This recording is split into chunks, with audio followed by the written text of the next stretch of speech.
Here's a recent X post. Mum died on Monday. Today she received a £50 civil penalty for not letting DWP know soon enough she was in hospital and had been overpaid £73.90 in allowances. The traumatic experience of hospitalisation and loss of mental capacity was deemed not a reasonable excuse.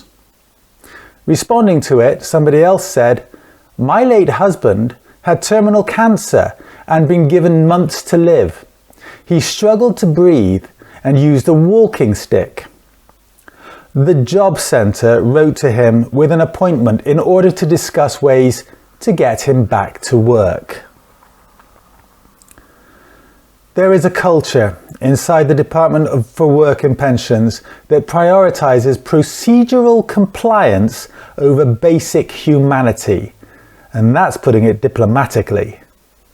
The fact that not a reasonable excuse can be applied to someone who was in hospital and then died tells us everything we need to know about how rigid the framework is.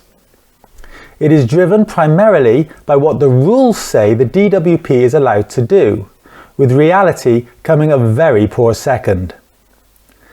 In the other example, writing to a man with terminal cancer to discuss ways of getting him back to work is not just insensitive, it reveals how automated conditionality processes override obvious medical facts.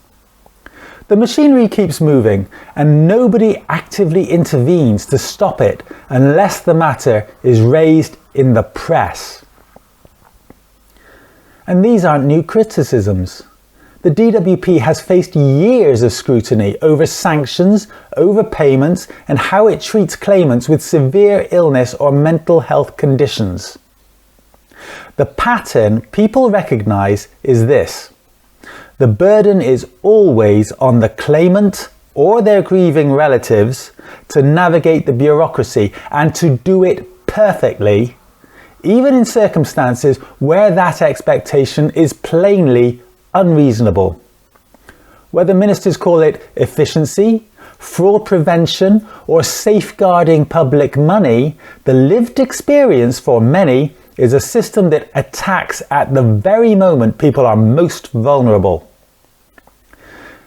It is now more than a decade since my Freedom of Information request revealed that at least 2,400 people died over a 3-year period after being wrongly told they were fit for work by the DWP. It is difficult not to see these news stories as evidence that for all the reforms and rebrands over the years, the underlying behaviour of the DWP has not changed one little bit.